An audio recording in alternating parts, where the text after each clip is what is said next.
This is Mary of Alaska Stories. And this is Mike, the Alaska State Fair story, home of the 138-pound cabbage.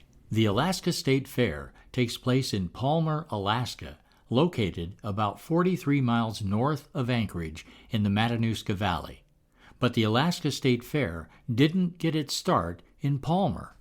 A man named Milton Snodgrass ran the Matanuska Valley Experimental Station, and in 1924, he decided to put together an annual fair.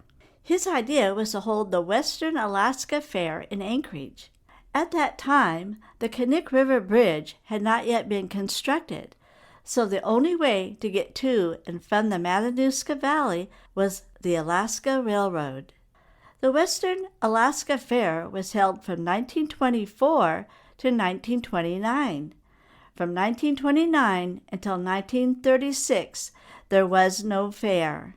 In 1935, Milton Snodgrass worked with 203 families with farming experience who made an incredible trip from the lower 48 to the Matanuska Valley to establish the Matanuska Colony and what would become the town of Palmer, Alaska. The Matanuska soil had been found to be excellent for growing vegetables.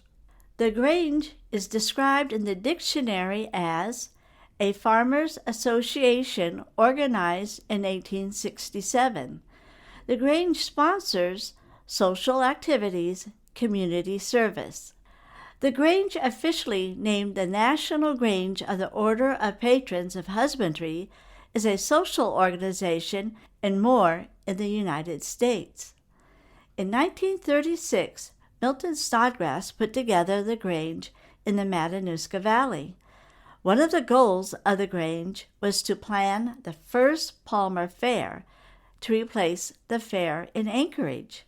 The first Matanuska Valley Fair included many agriculture exhibits, from local colony farmers as well as a rodeo, baseball games, horse races, boxing, dances, the crowning of a fair queen, and a baby show.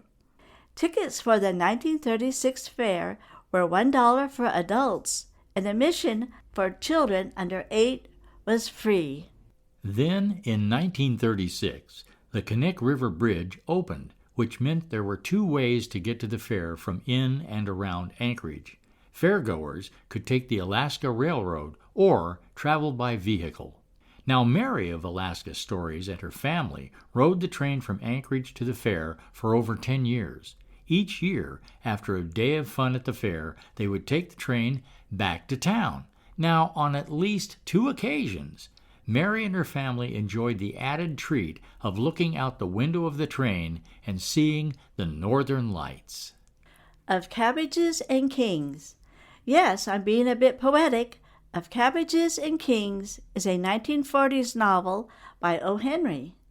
Poetry aside, in 1941, the manager of the Alaska Railroad had a great idea.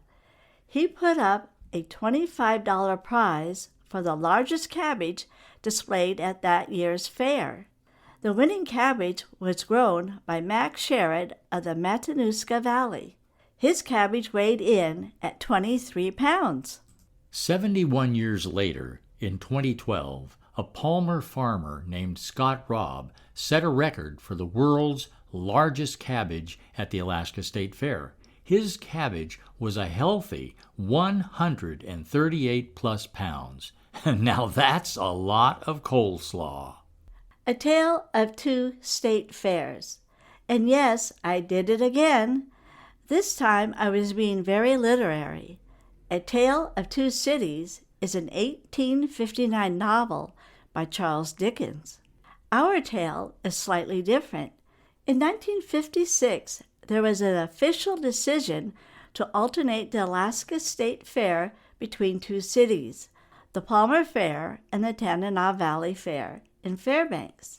In 1959, that practice was ended. Food is one of the great things about the Alaska State Fair. In 1970, a local logsmith named Jimmy Hitchcock created log food booths for the fair.